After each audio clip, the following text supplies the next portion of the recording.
YS Sharmila పర్యటిస్తున్నారు. ఇడుపులపాయలో YS సమాధి దగ్గర వైఎస్ షర్మిల, సునీత నివాళులర్పించారు. అనంతరం ఇద్దరు భేటీ అయ్యారు. వచ్చే ఎన్నికల్లో వైఎస్ సునీతను కూడా పోటీ చేయించాలనుకుంటున్న షర్మిల భావిస్తున్నారు. అయితే ఎంపీగా బరిలో దింపుతారా, ఎమ్మెల్యేగా బరిలో దింపుతారా అన్నది తేలాల్సి ఉంది. అసలు సునీత పోటీకి సుముఖంగా ఉన్నారా అన్న విషయంపైన స్పష్టత రావాల్సి ఉందిన అవసరం కూడా ఉంది.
కడప జిల్లాలో వైఎస్ షర్మిల పర్యటిస్తున్నారు. ఇడుపులపాయలో వైఎస్ సమాధి దగ్గర వైఎస్ షర్మిల, సునీత నివాళులర్పించారు. అనంతరం ఇద్దరు భేటీ అయ్యారు.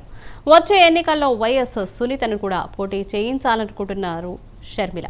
అయితే ఎంపీగా బరిలో దింపుతారా, ఎమ్మెల్యే బరిలో దింపుతారా అన్నది ఇంకా తెలియాల్సి ఉంది. అసలు సునీత పోటీకి సుముఖంగా ఉన్నారా అన్న విషయంపైన స్పష్టత రావాల్సిన అవసరం ఉందంటున్నారు కాంగ్రెస్ నేతలు.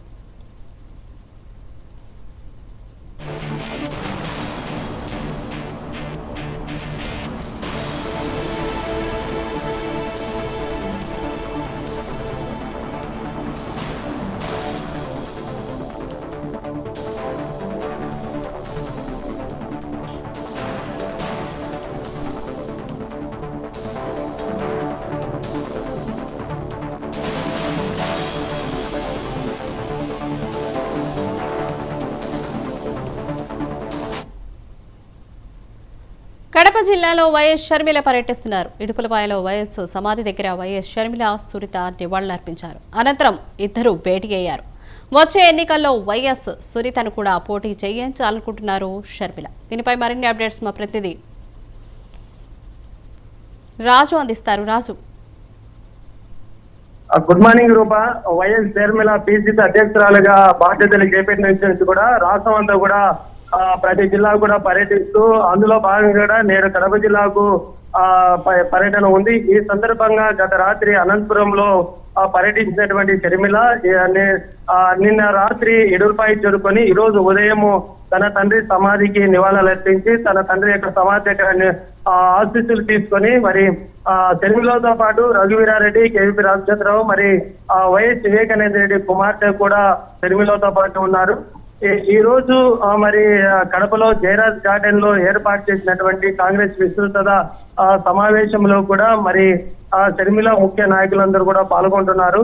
అయితే ప్రధానంగా కడప జిల్లాలో రాజశేఖర రెడ్డికి ఎవరైతే అత్యంత సన్నిహితులుగా ఉంటున్నారో, కాంగ్రెస్ పార్టీకి ఎవరైతే అభిమానులు ఉంటున్నారో వారు కూడా కొంత మరి కాంగ్రెస్ పార్టీ చేరే అవకాశం ఉందని కూడా సమాచారం తెలుస్తుంది రూపా.